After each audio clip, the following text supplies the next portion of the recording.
you playing? Greetings, and welcome to What the Bleep Are You Playing? A podcast where we play a game many times bad and tell you why the bleep we played it.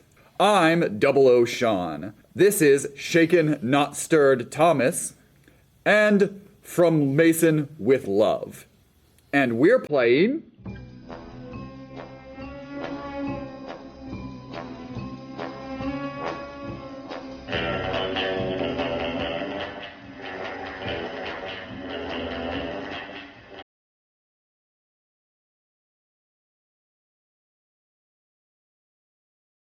James Bond 007 Nightfire.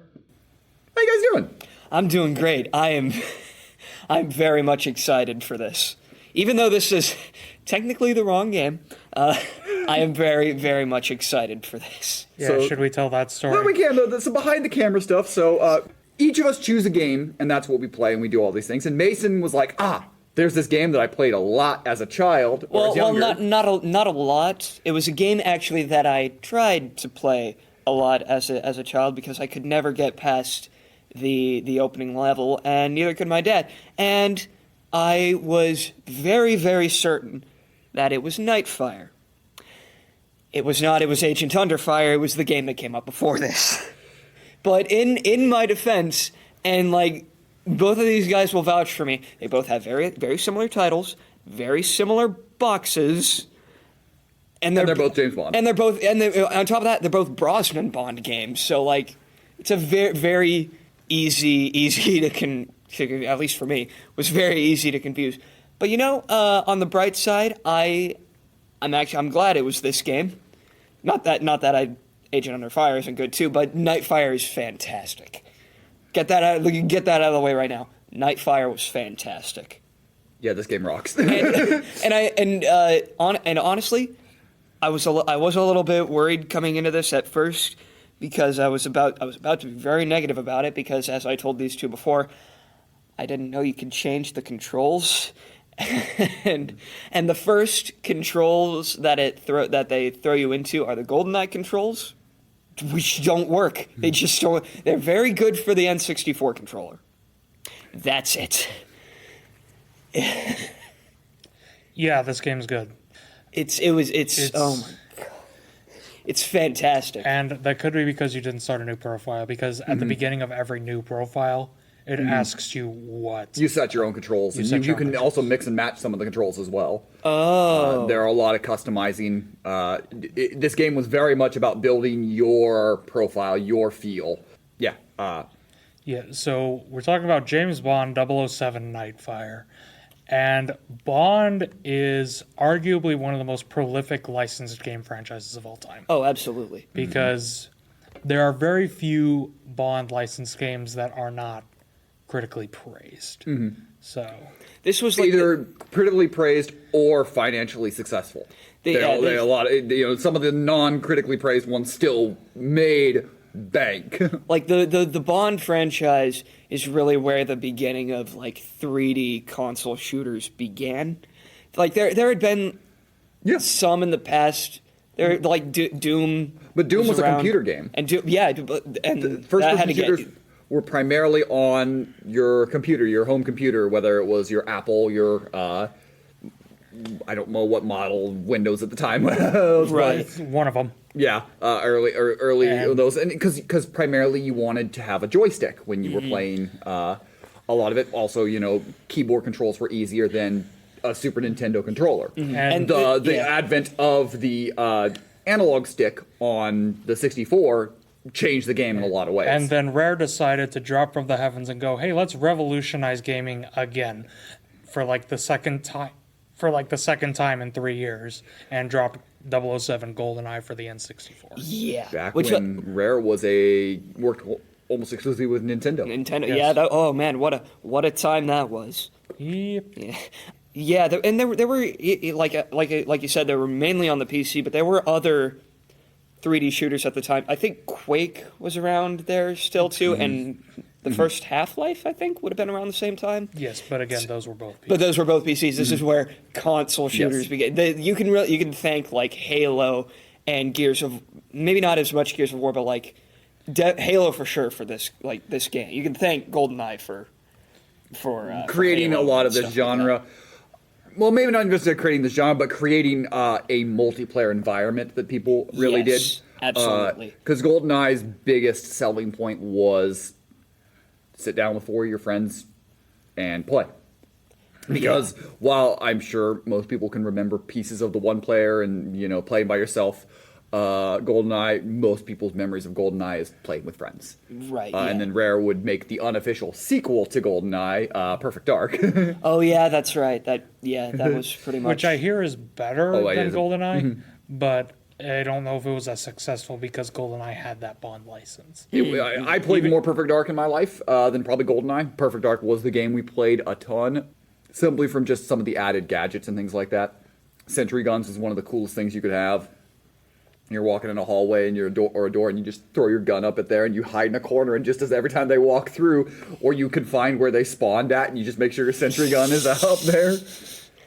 And I do actually, I think starting this discussion with GoldenEye is actually a very, very good place to start, because this game definitely feels a lot like GoldenEye, but better. Just adding more to that multiplayer experience, which I had heard about for a long time and had never gotten to experience until only just recently. Yeah, Nightfire is basically GoldenEye, but for the PS2 era. Mm-hmm. Because Agent Under Fire tried to be that, but Agent Under Fire was originally going to be the PS2 version of the tie-in game, The World Is Not Enough. Mm-hmm. Oh, really? But I didn't know they that. had to change stuff because the PS2 version got delayed. I didn't actually, because I played both Nightfire and Agent Under Fire before this. I didn't play enough of it to remember. But did Agent Under Fire have a multiplayer? I believe it does. Yes. It does. Okay. Was Agent Under Fire first person? Yes. Yes, Okay. it's Nightfire is pretty much it is the direct. Because I had not played Agent Under Fire, so that's Yeah, Nightfire is the direct sequel to Agent Under Fire, Okay. to the point where I believe there's some characters that... No, there's not. My bad. The character I thought carried over dies in like the second level of Agent Under Fire. Never mind. Well, we played Nightfire on you guys played a bit on the PlayStation 2, and I played exclusively on the Xbox. And then we all had a big stream, and we all played multiplayer playing on the Xbox. At Lesbros Games on Twitch.com. Twitch.tv/Lesbro Games with a Z. But yeah, shameless plug. Yeah, but, way to plug shamelessly. That's all the thing we can do. In his defense, I brought it up first. It's not even your thing to plug. No, I'm kidding. I know it's not, but I support my friends in their endeavors. It also helps that I was on the stream, so give me money.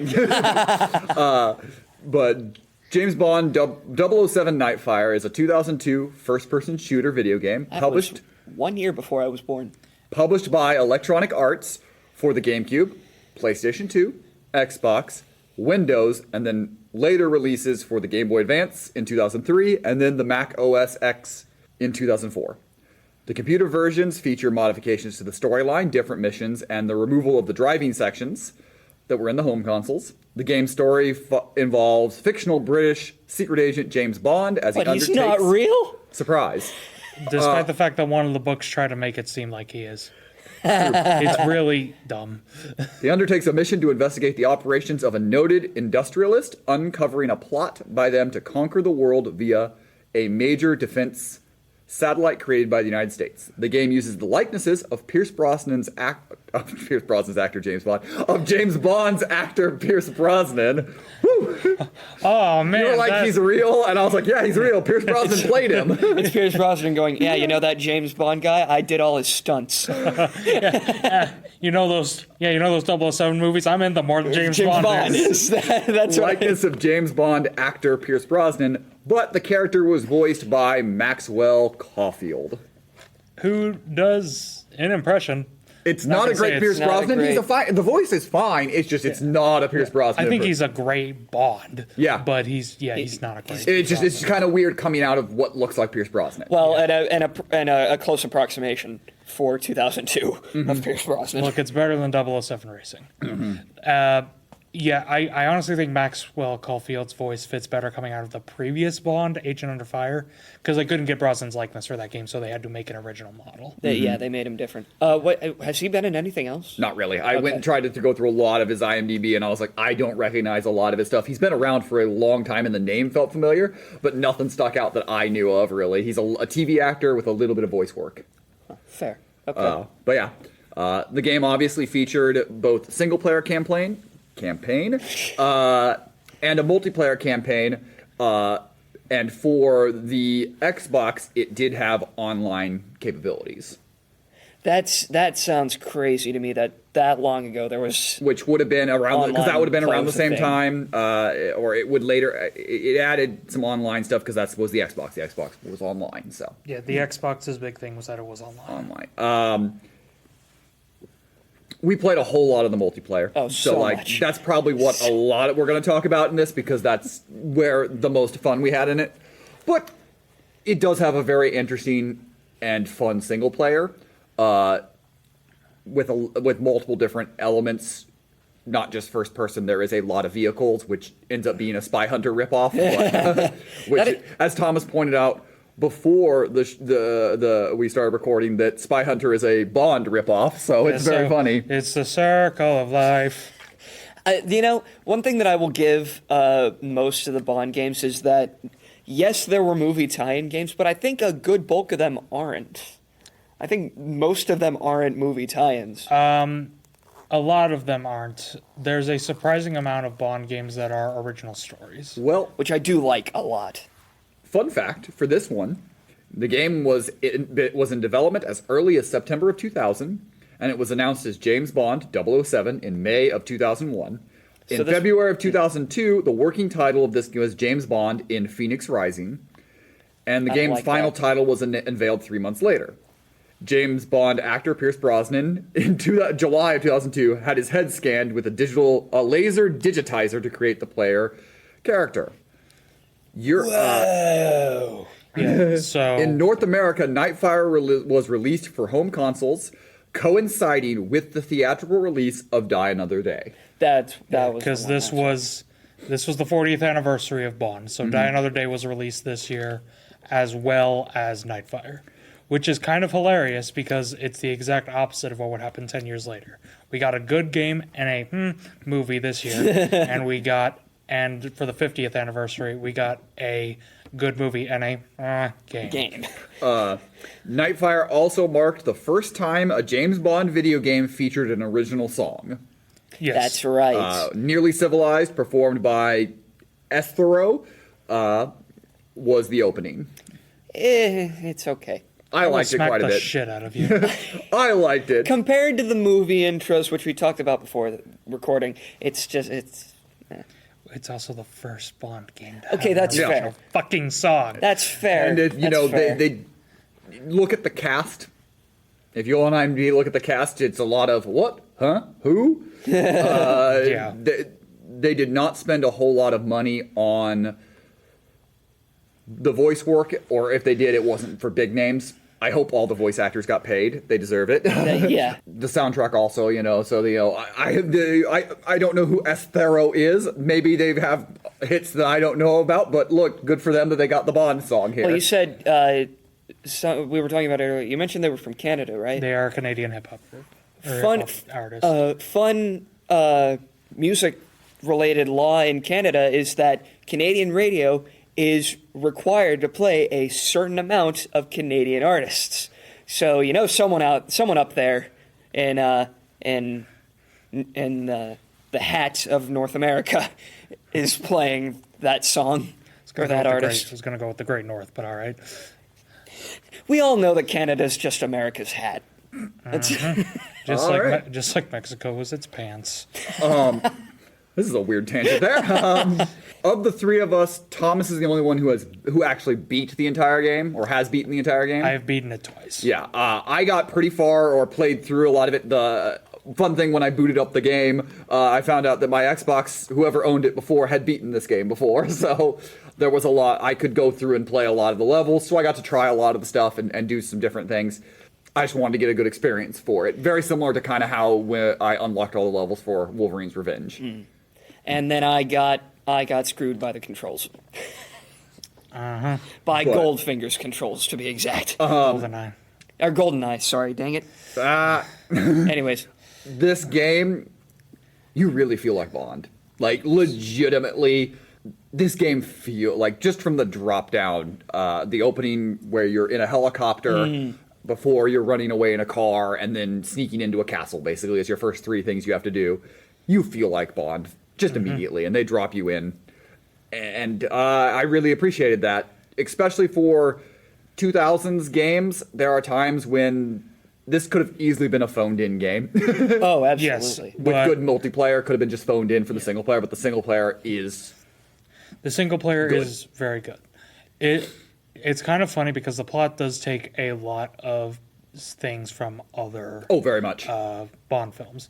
For God's sake, the entire climax is in space, Moonraker. Right. The whole laser thing, that is very similar to Die Another Day. I think the car is very much based off the one from Die Another Day as well. Yes, it is. Yeah. Although the one in the next game, Everything or Nothing, is even more based off it because, hey, cloaking device. Oh, nice.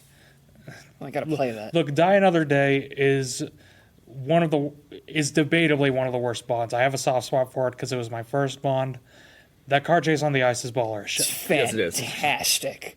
Like, Yeah, let's get that out of the way. I don't think it will be a controversial statement to say that I'm just going out on them. I think I'm the biggest Bond fan Yes. here. You would be. yeah. Yes. Yeah, I didn't want to disown any of you. No, you're no, fine. it's fine. You would be the biggest of the Bond fans among us. You have a more knowledge of all of Bond, whereas a lot of my knowledge exists before Brosnan. There's some, but most of my knowledge is Brosnan and Craig. And I've only seen one Bond movie all the way through. So, Which, to be fair, was Casino Royale, which is a good Yeah. one. yeah, you've seen one of the absolute best, so. That's why I watched it, is because I was told it was one of the best. But you did mention that the game borrowed a lot from other Bonds. Yeah. And legitimately, the levels in the multiplayer are all from different Bond movies. Yeah, like Fort Knox is from Goldfinger. Atlantis yeah. was from The Spy Who Loved Me. It also includes, you can choose characters. There are different film franchise characters that you can get in here. There's so many unlockable characters in this game. We didn't have all the unlockable characters to play, but there are so many. There's things from Jaws in this game. You can play as Jaws, the dude with the metal teeth. You can play as Mac Zorn, Christopher Walken. You can play as Scaramanga, Christopher Lee. You can play as the best Bond girl, Pussy Galore. It's not actually. You can play as actual best Bond girl, May Yoon from Tomorrow Never Dies. But you can't play as Odd Job. I wonder why. Yes, you can. Oh, you can? Yes, I believe Oh, I Odd didn't Job see is him. in there. But if you did, you are a cheating. I was going to say because Bad person. because GoldenEye didn't ruin enough friendships. What was it about? I had always heard Because about that. What was Odd it? Job's short as fuck, and you can't aim at him the same way you can aim at other people. Because Okay. Odd Job is short as hell, so That's he can. right. So he doesn't even have to crouch to dodge bullets. He can literally just stand there and then be like, "Neat," punch you in the dick, and then run. He's the Meta Knight of GoldenEye then. Yeah, pretty much. One thing, at least in the multiplayer, definitely not as. But I mean, this element it wasn't also in the single player on it. The only way you can do melee combat is if you don't have a gun in your hand. Whereas GoldenEye, you could. Actually, no, that's not true. You can swap between the gun you have in your hand and your fist. Well, yes, that's what I mean. Yeah, Oh, you, right. you, Yeah, you just have to go two fists. Right. But in GoldenEye, you could use your gun and you could pistol whip people. Oh, I didn't Pistol know. whip him. And that's something that I was just like, because that was a huge part of having to fight in GoldenEye. And in this game, it's all trying to, you're challenging them to fisticuffs, and it's. I do think that does do something kind of interesting where it like forces you to use your gun in close up engagements. That's fair, I think and that's probably why they are. But when you're out of bullets and you're trying to do a lot of it, I just wanted to be able to go behind somebody, especially if you've been able to sneakily get up on someone and come behind and just whack them on the back of the head and kill them. That is my favorite thing to do in GoldenEye. I didn't know there was a thing you could do in GoldenEye. Yeah. And there's also the fact that like I said, we put. But also in the single player, that element, a lot of times like, oh, if I could, there are different stealth gadgets in this game and things like that. But I was like, oh, I'm just gonna go up and I can't whack him. Oh no, I've been found. Yeah, that's the game. Boy, howdy, it wants you to do stealth in one of the levels. That was Stealth my least is hard favorite in this level. game. That was my least favorite level in the game. That and the submarine level.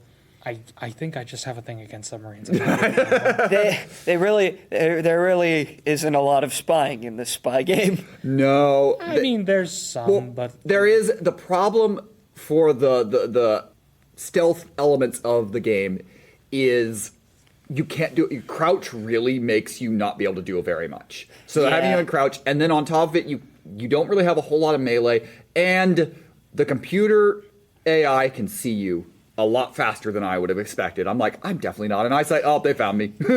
yeah, specifically, I don't know if you got this far. Specifically, the second to last level, where you are facing off against the main bad guy's henchwoman and his main henchmen and all the guards in his facility.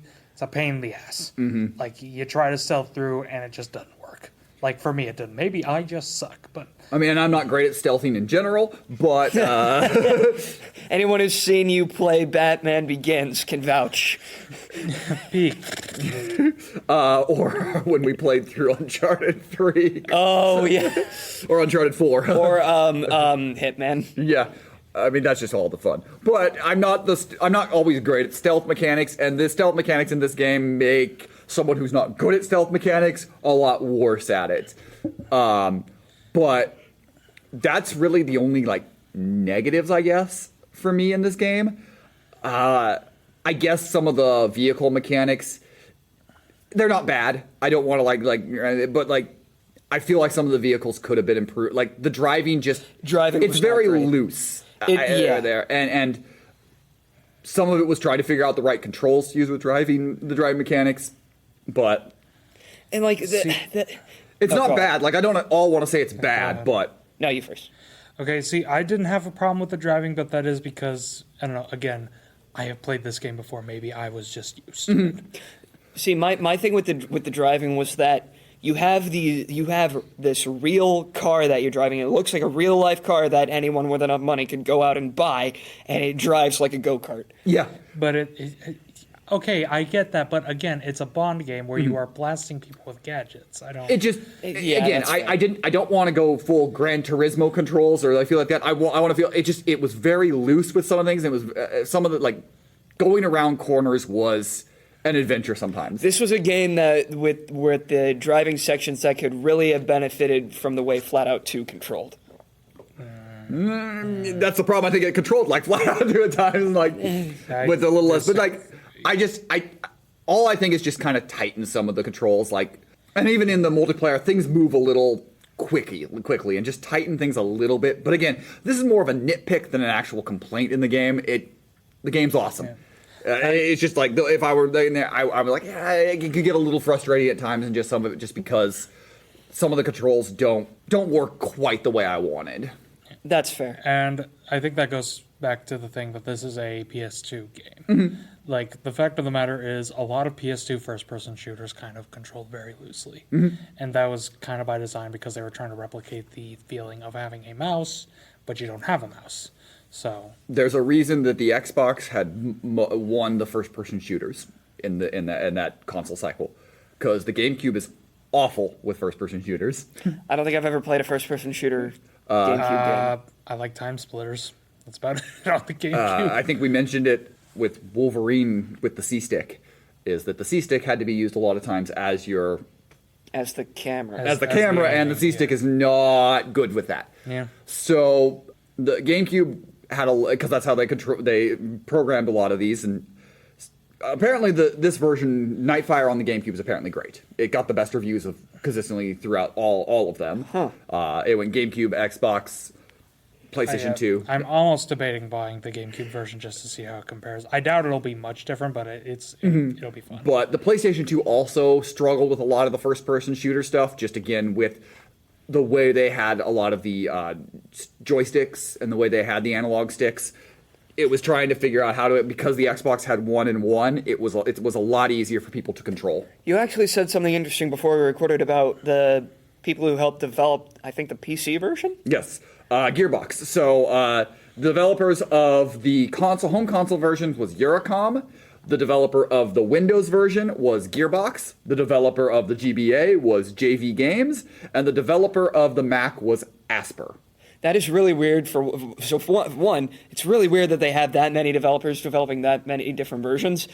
But also, the fact that Gearbox helped make the guys that made Borderlands. And ironically, the PC version is the worst. Is the worst one. Not just Gearbox, not only just Gearbox who would later Borderlands, but they were legitimately using Valve stuff, so using Half-Life. That is weird. And when you watch gameplay of the PC version, you can tell. So that there's like a source engined Bond game. That just feels weird. The PC version cut out all the driving. It's just straightforward first-person shooter. So which makes it feel less Bondian to me, because part of the fun of Bond is there's a really good mix of gunfights, action sequences, fist fights. So, I mean, car chases rather than action sequences. Whatever, you get what I mean. But it's like a balance. Yeah, there's a good balance, and cutting them out kind of gets to the problems a couple newer James Bond games have, where there's too much of one thing. Like that was the problem that I heard about Legends, is that it was too much like all of the other shooters that were around at the time. It's a problem with Legends, and it is also a problem with GoldenEye Reloaded. Which Eurocom made both. Oh, wow. Yeah, they went from one of the best Bond games to one that I've heard is considered okay to good, and then one of the worst. They have a lot of experience with. I'm just going to go through a bunch. They've been making games since 1990. Oh, wow. So they made the Lethal Weapon game for the NES and the Game Boy. Okay. Most of their games are properties. They do have some original properties, things like Magician, Machine Hunter, 40 Winks, and Sphinx and the Cursed Mummy, to name a few. Okay, I've heard Sphinx and the Cursed Mummy is actually really good. They made Disney's The Jungle Book on all the systems, the Genesis, NES, SNES, and Game Boy. They did the Super Street Fighter 2 Turbo port to the PC. Oh. That's right. Earthworm Jim. Ultimate Mortal Kombat 3 for the Sega Saturn. Oh. Duke Nukem 64.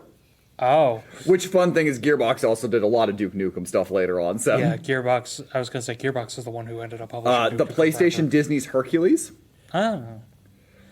Okay. Mortal Kombat 4. Oh. Disney's Tarzan. Okay. You're going to love this one, Thomas. Mortal Kombat Gold.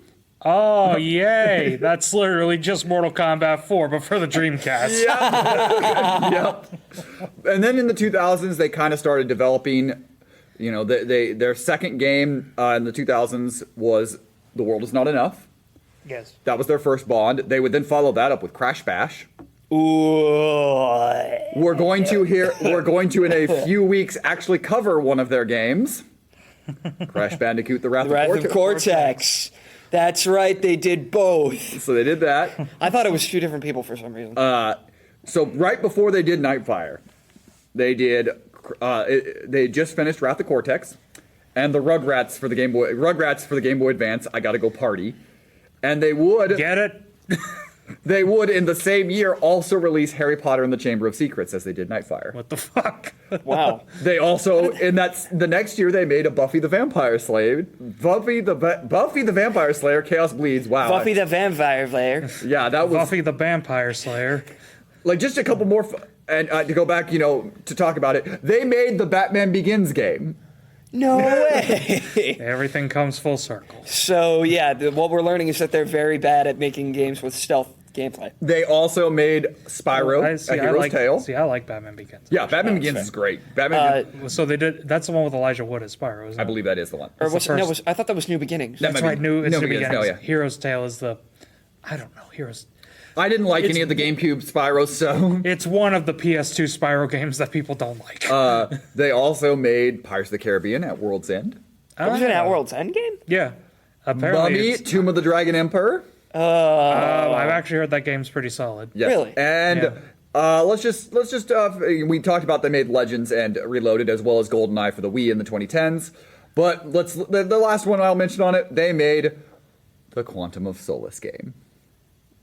For the PS2. Which I believe you said is actually a Casino Royale. I was going to say, fun fact about the Quantum of Solace game, because that movie had such a hellish development to the point where the script was being rewritten while the film was being filmed, the developers of the game were like, fuck it, just use Casino Royale. That's literally all we have. So it turns out that the beginning of the Quantum of Solace game and the ending of Quantum of Solace game is the only Quantum of Solace in the game. Sense. That makes sense. Eurocom was a company that ceased to exist in 2012. Oh, that's sad. But Right after 007 Legends. would have been right after they laid off all their employees and then ceased in 2012. They had 3 unreleased games that they were working on. One way back that they just canceled on the NES, one that was on the Genesis, and then one for the Wii. Spider-Man 4. Oh, wow. What? What? They were going to make a Spider-Man 4 game? for the Wii.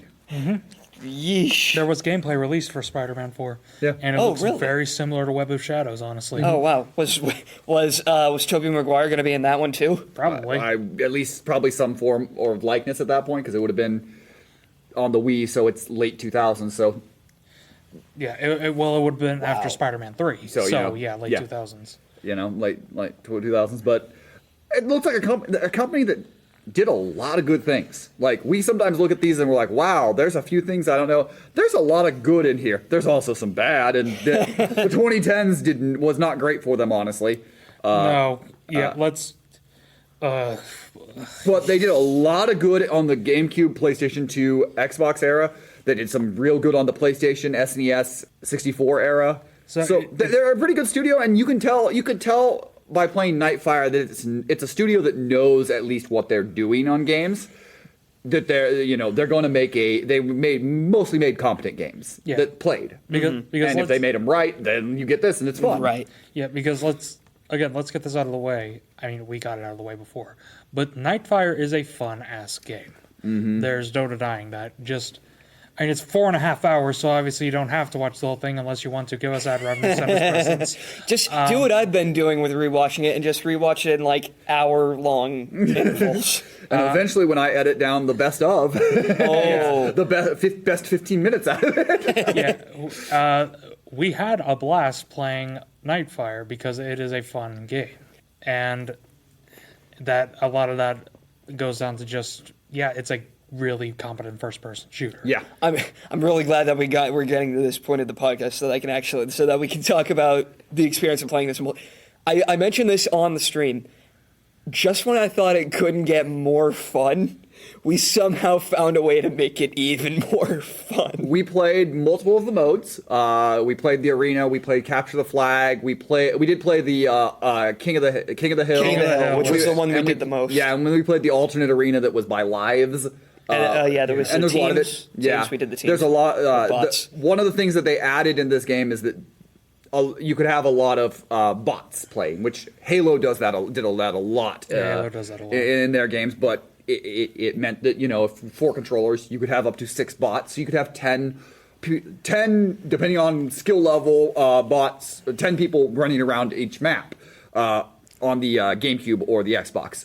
Sorry, PlayStation 2, you could only have 6. Oh, rip. Because you can only have the 2 controllers plus the 4 bots. Yeah. So the thing that made it like the most fun, I think, where this game peaked when we played it is when we did King of the Hill, and the weapons loadout was Explosives 1, which was exclusively rocket launchers and grenade launchers. That is when that game went from fun to bonkers. It just... Yeah, because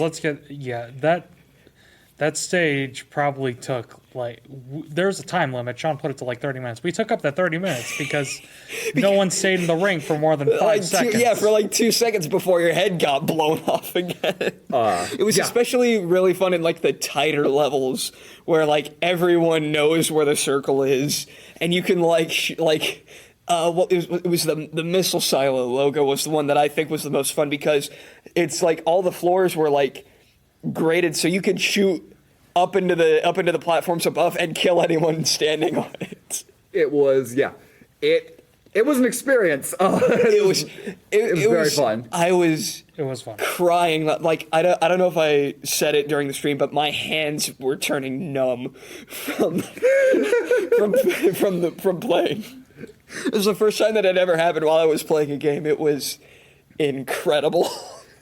There's also just a lot of customization in the multiplayer. You can change so many things from weapons set out, but also, health, how many bots appeared, vehicles, weapons that are mounted weapons. You can make every single other character Kiko if you want to. Yeah, which is what we did. We can make every character the same character wandering around, which was very funny. Yeah, you say funny, I say terrifying, because you open this door and there's just like 6 Asian women in spandex with rocket launchers aiming at me, and it's like, oh, sweet Jesus! Normally this would be heaven. Yeah, unfortunately this is not heaven. This is hell. Yeah, exactly. But yeah, it was a lot of fun. We obviously the explosives, using different explosives, which again, this isn't uncommon for shooters at the time, but it's also hard to develop a game to make the weapon sets work individually, and things like that. We tried a couple of them as, just straightforward pistols weapon set, or that one was the pistols was like probably the most difficult one, other than Explosions 2, which was just grenades, which was stupid.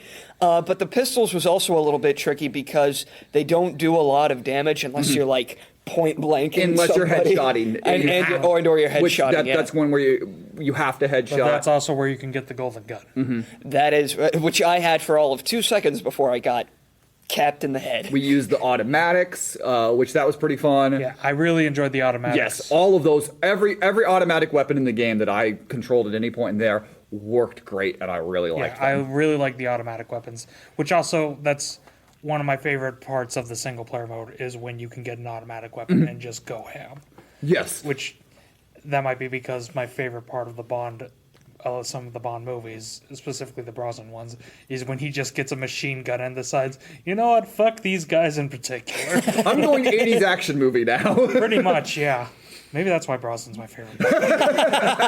Yeah, that would make sense. But the customization really ups the game in a lot of ways. And again, not to say that's uncommon in shooters, it's just when it is implemented well, it takes a fun experience and makes it an even more fun because there's just so many different ways to play it.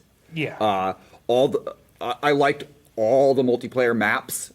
They were all, even if they were smaller or bigger, they felt very good moving around. Plus, they were really well designed. They are really well designed. Part of the fun of the Bond franchise is just the villain bases, and I think that's what most of these are. And they look like the villain bases. Specifically, my personal favorite one was Atlantis. Yes, Atlantis was great, which was from Spy Who Loved Me. That's Spy Who Loved Me, yes. Oh, yeah, that was another thing, is that there were a lot of environments that were from different... Because that... Oh, yeah, you brought that up earlier. That villain has one of my favorite plots of the entire franchise, which is, I think underwater is cool.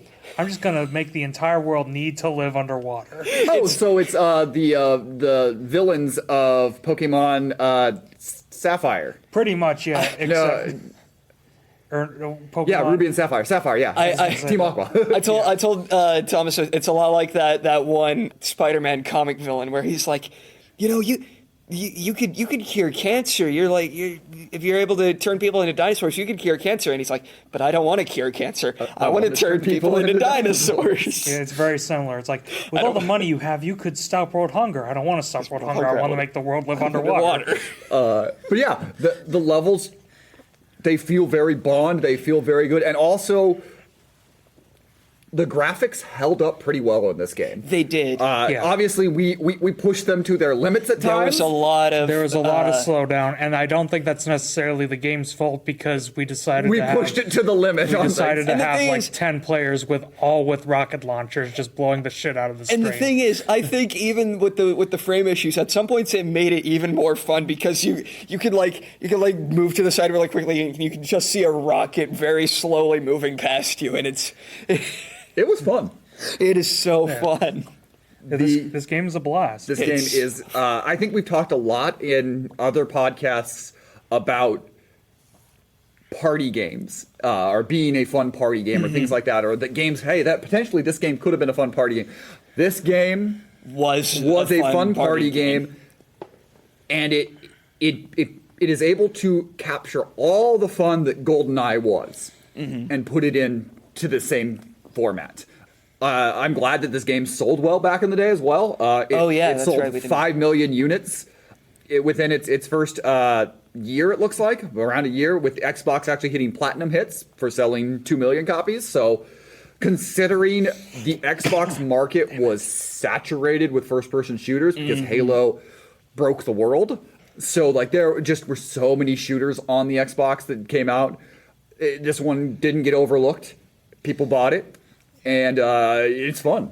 It is very fun. That is because it's a good game, but I think that's also the power of the Bond license. Yes, I think so. Because especially back then, Bond had his name attached to quality. And I do think there still is a hankering for GoldenEye. That feeling that everyone had playing that game back, with friends in the 90s, sitting down with your 64 and played it. It's why the releases of GoldenEye on the Switch and on the Xbox coming up. Oh, really? Yes. Oh, I didn't know that. That's awesome. They are porting it. Now, the Switch is the only one getting online play of the two, but they're both getting it because Rare is what Nintendo owned the license back in the day. Xbox now owns Rare, so that's why it's coming to both. Which let's talk about just how ridiculous that is coming to the Switch again. Because, again, let's put it this way. They had to get the licensing from Bond, from all the Bond stuff, and from Rare / Microsoft, just to get that on the Switch. That's and then it's coming, it's going to play, and it's going to be awesome to play it. Yes. I'm going to suck if I have to play it online very much, but I am excited to play it. I have a feeling we are all going to play it at some point. Probably. I think leading up to them revealing that, it's really cool. It was a little bit less surprising when you realize that they did Banjo-Kazooie first, which is also Rare. Again, when you say it like that, when they have to get the Bond license as well, it's still very much impressive. That's my thing, getting the Bond license. Very happy they did that. That's my thing, getting the Bond license, because Bond is very notoriously kind of difficult to work with the licensing. That's why it took years to get a GoldenEye relaunch. So, after multiple remakes and sequels that were attempted. Oh dear, yeah. Rogue Agent. I mean, I heard GoldenEye for the Wii was good. It's GoldenEye for the Wii. I mean, GoldenEye for the Wii and GoldenEye Reloaded are basically the same game, just one's for the Wii. And they both have the same problem. Okay. Oh, here we go. I don't hate Daniel Craig's Bond. Let's put it like that. But what if Daniel Craig, as Bond, played Shadow the Hedgehog? Honestly, that wouldn't be a bad cast. But I don't know if I could handle a British Shadow. I don't know if I can handle that. I don't think the internet could. We already have a British Knuckles. Oh, yeah, that's right. Just have all Sonic's rivals be British. Look, I don't hate Daniel Craig's Bond. I really don't. He does a fantastic job. Why the fuck did you put him in GoldenEye? There is literally no reason to do that. There is no reason to put him in all movies in 007 Legends when half of the fun of those movies is that specific take on Bond. Just Daniel Craig's Bond should not be in Moonraker. Daniel Craig's Bond should, and I know that's 007 Legends, but fuck it, I'm on a thing now. But Daniel Craig's Bond should not be, I don't know. That is a big problem with Legends and any of the GoldenEye. Well, less Rogue Agent, but definitely GoldenEye, reloaded, relaunched, re-existing, whatever. Re-existing. Now, see, I don't know if I have a big issue with that. Now, hear me out. Hear me out on this. You got 5 seconds. Isn't the idea supposed to be like every single Bond is the same person? Yeah. So then, But the fact of the matter is it's a different portrayal still every time. Yeah. You cannot look at Roger Moore and go, oh yeah, that's Daniel Craig. Well, Especially I mean- because Look, Daniel Craig the is the way- start of a new timeline. The way Daniel Craig- Legends was pitched initially to like a lot of people there was, you are going to get to experience all the movies. And so for me coming into Legends was, oh, I'm going to get to choose which Bond I want to experience all through it. So hey, if I want to go play as Pierce Brosnan in Goldfinger, I get to do that. Or if I want to do which Bond through that ranks.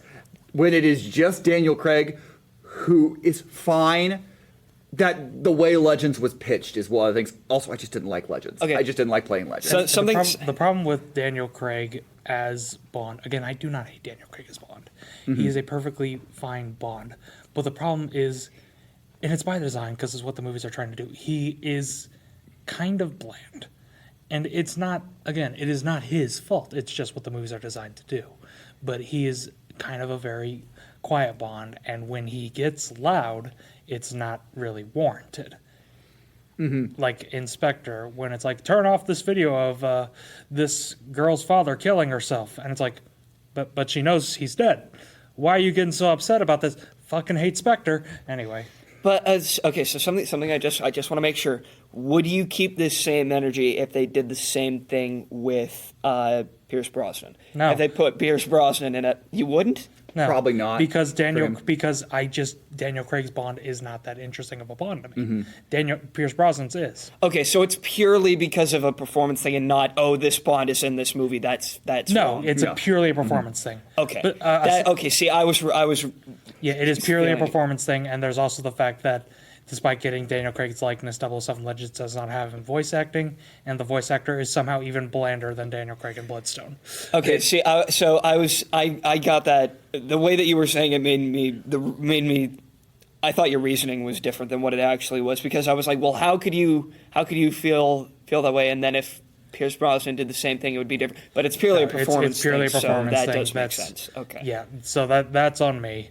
No, it's fine. No, I did say it like that. When I say Daniel Craig's Bond should not be in space, that's not saying, oh, that Bond should not be in space. It's that Daniel Craig's Bond specifically. Okay. Because every Bond does also have a different tone, even if some of them are and very mixed. it doesn't always fit. And I think, again, licensing likeness and things like that takes a bit, but the idea that I thought Legends was going to be going into it when I picked it, when I was getting excited for the game, was the idea of you get to play all the Bonds. And when that was not what's going to happen, and it's just Daniel Craig's, which, again, fine, but that was a letdown. And then I just didn't like Legends. I maybe one day I'll have to pick it up again and things like that, but Legends just, No, it sucks. I just did not like it. Legends, even if we take out my personal bias against the concept, Legends sucks. It is basically Call of Bond. Call of Bondy. Yeah. And that's the thing, is which we can tie it back to this game, is this game feels still very much like the Bond, like we said, like GoldenEye, but with a little bit of the first-person shooter at the time mix around into it. None of the Bonds that I've played since GoldenEye, like things like GoldenEye relaunched or Legends, they all just feel like whatever the modern first-person shooter is at the time. And maybe right or wrong for me, I'm trying to recapture that feeling, which is why Nightfire was awesome. Okay, hear me out on this. So from what I've seen of at least the early Bond games, maybe the later ones did this better. It doesn't really feel to me like there's any spying going on. Not really. Well, it depends on what... Because the thing with GoldenEye and Nightfire is that when you pick different difficulty levels, you get different objectives. Okay. So, say GoldenEye, you pick the hardest level, you have objectives like steal these documents, photograph... And in Agent Under Fire, I believe, there's actually a level where you do have to sneak through this base, take photographs of blueprints and everything. So there is actual spy stuff going on in the older games. The newer games are very Call of Bond. Okay. Which is one of the reasons why... Sorry. Now keep Which is one of the reasons why of Daniel Craig's games, I'm sorry, I'm on a tangent. One of the reasons why I have Daniel Craig's games, Bloodstone, is my favorite because that one also doesn't feel very Bondian, but it still does have Daniel Craig doing spy stuff. So, yeah. Okay, hear me out on this. Next Bond game. It's probably not going to be like this, but this would be my dream. A Bond game that kind of takes cues from the Batman Arkham games. So, I think, but you're going to get a Bond game that takes cues from the Hitman franchise. That's what's coming next. See, I don't know. I think I'd prefer Because one it's that the, I it's think the studio that made Hitman. Yeah, I know, Hitman but games. I think I'd prefer one that takes more cues from the Arkham games, where you're like it's in a third-person view, and you're going in like the Arkham puzzles and stuff. I And guess. translate that to. Well, if I had to guess, the new Bond game is going to be kind of a mix of stuff. I mean, I don't think it's going to be purely Hitman. No. I don't want that because Hitman is mostly stealth. Bond, and you got to have a lot of action. Bond is a stealthy man, but you got to have a lot of action in it, for me at least. And I don't think you'd want to have like the Hitman, the powers, the things like that. And I don't think you'd want to have that in a Bond game. But I do like the idea of here is your map, here are your objectives. Go be Bond with your gadgets, and you have all these gadgets, you have all these things. It's less about not getting caught by people. It's more of like you have your gadgets. Maybe you can get into cars. Maybe you can do other things like that. Maybe you can escape and things like that. And again, instead of assassination, maybe have it be like, yeah, you need to find these documents. You need to steal these blueprints or steal Win a these high stakes files. poker game. So my That's an entire level. my I'm losing it. my I biggest suck. I suck at poker. my biggest worry with the new Bond game that the Hitman developers are working on is that it's I don't know if they've confirmed it, but I think we're all pretty certain it's going to be an original story. It's an original story. They have confirmed it. It is an Okay, they original- have confirmed it's It going is to an be original story. It is James Bond's origin. And it's It is gonna- before okay. he became a 00. and it's going to be an original story, which makes me worried that are they going to be able to get the license to use the cars, because the cars are a big deal in Bond things, and are they going to I know that there's someone who's working on the next Bond game right now, listening right now. If you don't get if you don't get Aston Martins in the new Bond game, I don't care what model of Aston Martin you go with. If you don't have one in there, I will riot. It's a tricycle with the Aston Martin logo spray painted on there. It's actually just a billboard for it in the background. No. It's in the game. There's a picture of it. No, they need the Aston Martin. They faxed a copy of a picture of the Aston Martin to Mason. And they're like, see, here you go. Now tape it on your TV. And now I don't even have a fax machine. you have to go back to the 90s and then... Buy a fax machine. They're gonna send it to me via pager. Anyways, Nightfire. Speaking of vehicles, I know we talked about them earlier, but I genuinely do think the vehicle levels. I think the other Bond games do them better, but I like specifically the one where you're on the ice. I believe that's something about Bond car chases on ice. They kick ass usually. Yeah. And something about this level is that this game? I don't remember. I think it's this game. I don't know if you guys got to it, but there is a part where there are these things called Bond moments. They're a thing in, I think, all of the PS2 era Bond games, except Rogue Agent, but we don't talk about Rogue Agent. Because that was a DS game at first. Oh, jeez. That game Anyways. sucks. Anyway, but there are these really cool bits, and one of the things that I think does solidify this game as a really good Bond experience are things like that. Like, for example, in this car chase, you could make this turn right here and it'd be a pain in the ass, or you can do what Bond would do, which is drive through this fucking building, ramping up these stairs, going like 50 miles per hour onto the ice, and then drifting around, and then going down this hill, and then again ramping over a fucking bridge. And it's like, you can do that because that is what Bond would do. And those Bond moments, which again, this game, Everything or Nothing, and Agent Under Fire all have those. That is what I think makes these games a peak Bond experience. Yeah. Yeah, like I may not be like really big on the vehicle sections, but I'm at least glad they're there. Yeah. Because It's a part of Bond. that's part of Bond. Yeah. Yeah. Again, Mason lent me this DVD. It is literally a special that is entirely dedicated to the vehicles of James Bond. Because they're such an important part. Because it is an important They are part of absolutely a Bond. part, as And then- much as Bond's martinis and the guns. his guns and the Bond girls and the Bond girls. and the gadgets. Even The though cars Daniel are part Craig, of it. even though the Daniel Craig era would have you believe the gadgets aren't relevant, they fucking are. Gadgets are very important, and it is. This game does not take gadgets for granted. No, You will use different gadgets a lot. I love the gadgets in this game. Specifically, one of my favorite ones is the decoder, and I know that's a weird one to have, but one of my favorite bits is 007. You need to find the password to get through the door. Or you just pull out the decoder and decode it because Bond's kind of an asshole. There's a laser that you can There's a melt. laser watch, you can yes. melt hinges Yes. off of safe in the first level, and a couple other things later. There's different cameras, different things. Like the gadgets are in this game, Yeah. as well as the cars have missiles on them. So And you know, Missiles and machine guns and all that. and you know, going back to the cars and Nightfire, this game does a lot better than Agent Under Fire from what I played of that game, which was very little. But another thing that Nightfire does much better is it has the better car, because the car that you drive in Agent Under Fire, I'll pull up a picture of it. It's a BMW Z8, which the Bond movies had a chance to make cool, and then they squandered it because they made it drive like 5 feet backwards, shoot a missile, drive forward, get cut in half. And Thanks, on top of Earl, that's that, not enough. and on top of that, it is a Classic. very ugly car. Like, The World Is Not Enough is look a at this Bond. thing. It's so yeah, bad. I think you showed me it. It looks like a fucking. You know what it looks like? It looks like something Mickey Mouse would drive. yeah, It does. Like it looks like with the proportions, everything. It looks like something Mickey Mouse would drive. And like they had a chance to make it cool. Like I'm pretty sure like before it was in Goldfinger, I'm pretty sure the DB5 wasn't considered like the best looking Aston Martin. So they could have done the same thing with the Z8. They could have loaded it full of gadgets and they could have had a cool thing. And then they didn't.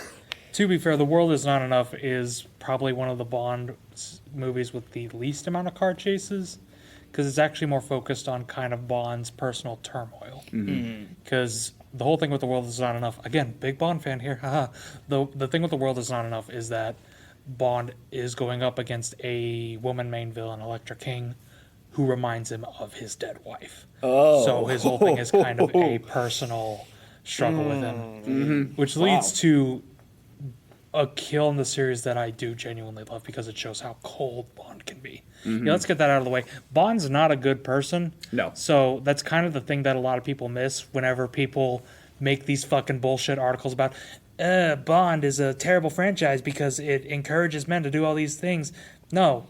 Bond is a bad person. And he gets screwed over like a bad person. Yeah, and yeah, he this comes. is why almost every movie has him get, especially in the Brosnan and Craig eras, he gets his comeuppance all the time. Yeah, and again, he's the less he's not a terrible god awful person. He's not a villain or whatever, but he's still not an idol. Yes. Even Ian Fleming, for all his flaws, has straight up said he did not like that he portrayed Bond as more of a hero, to the point where he straight up wrote the book The Spy Who Loved Me to erase the idea that Bond was a hero. Wow.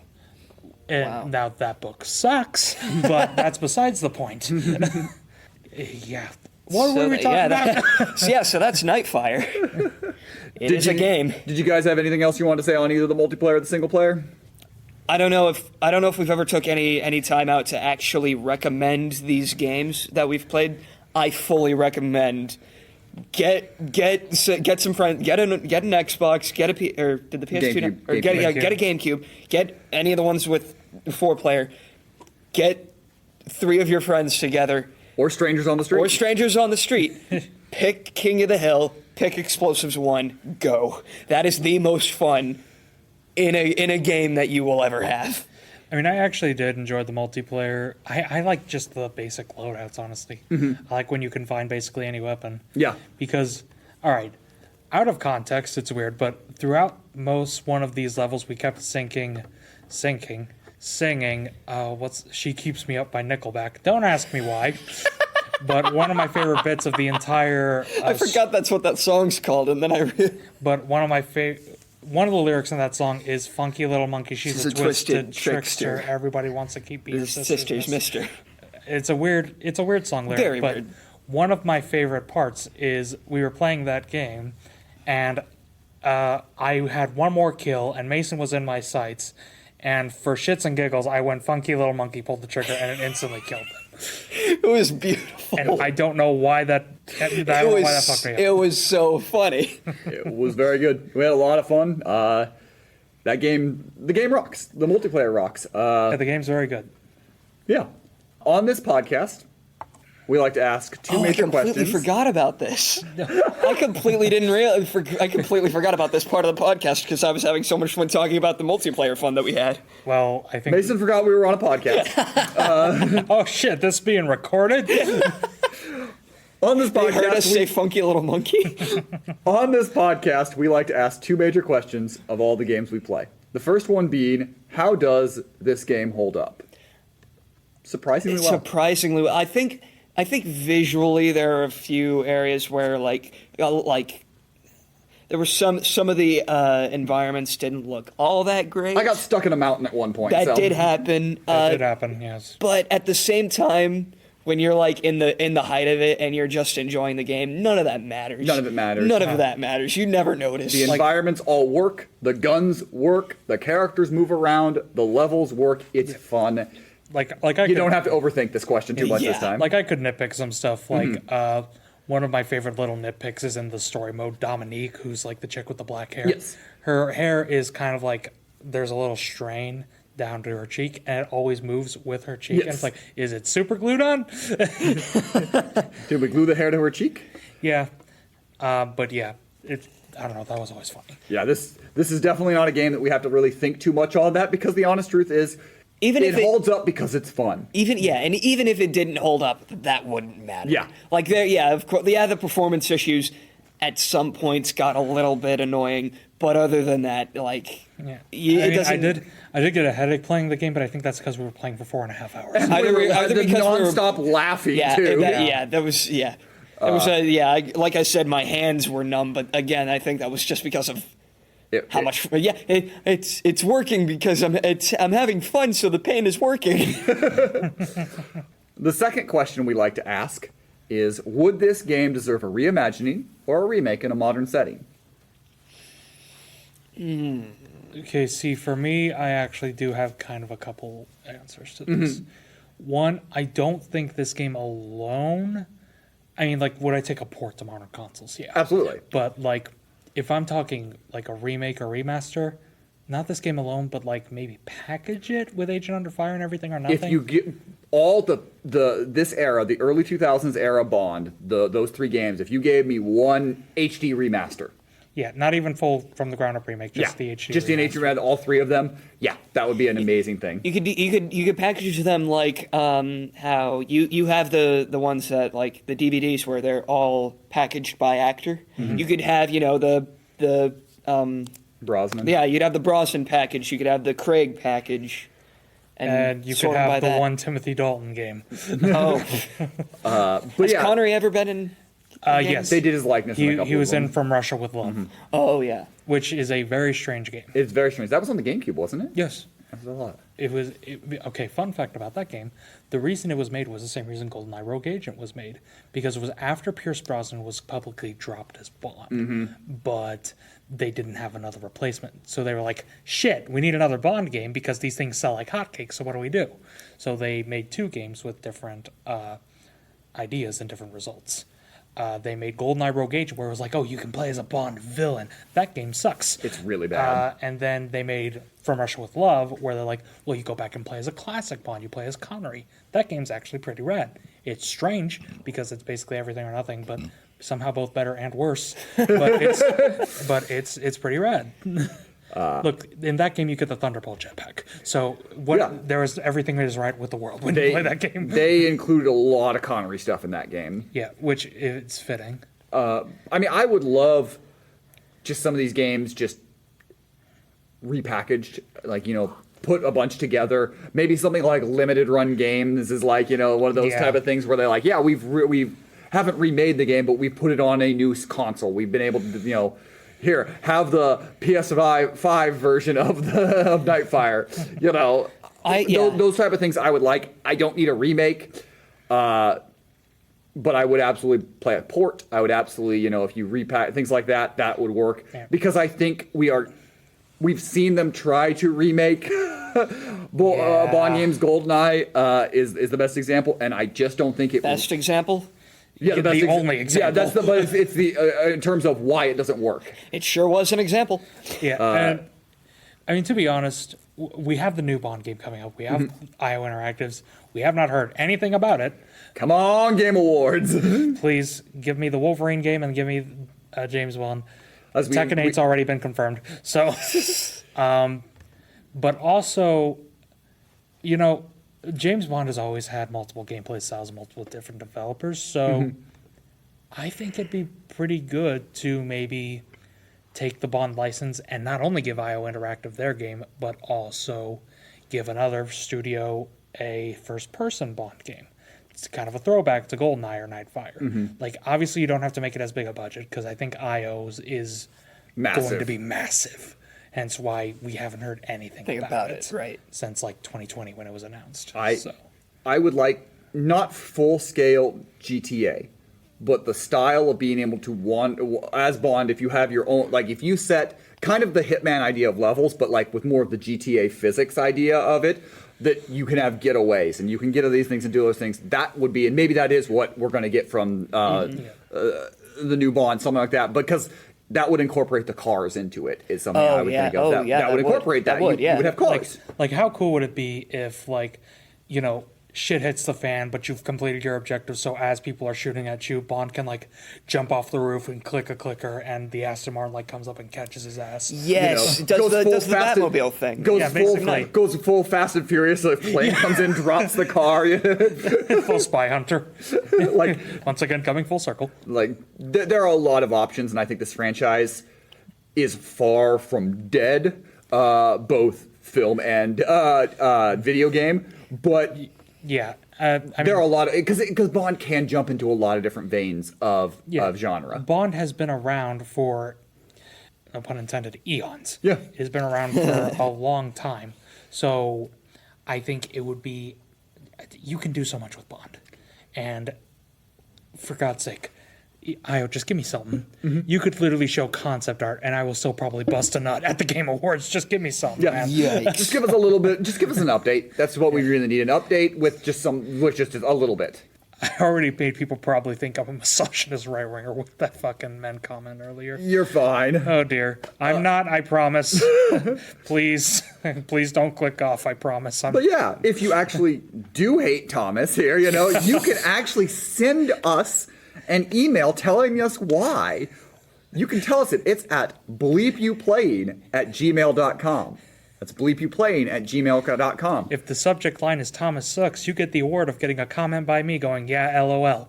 But yeah, you can use that to tell us what your favorite Bond is. Maybe your favorite Bond game. Which Bond game would you like to see us play and talk about? I own almost all of them. So. We would absolutely love any email saying that.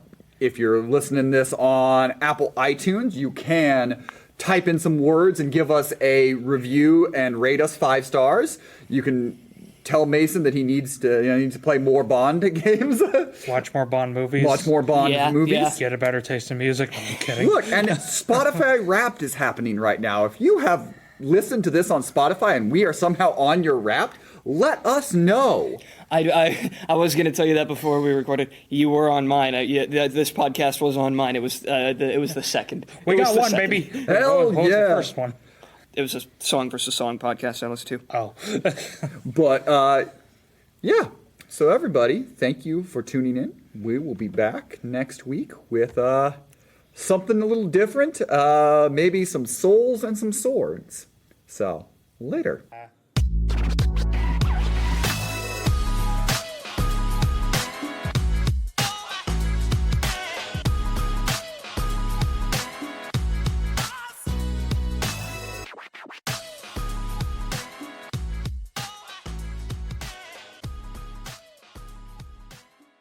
Get good, you slut.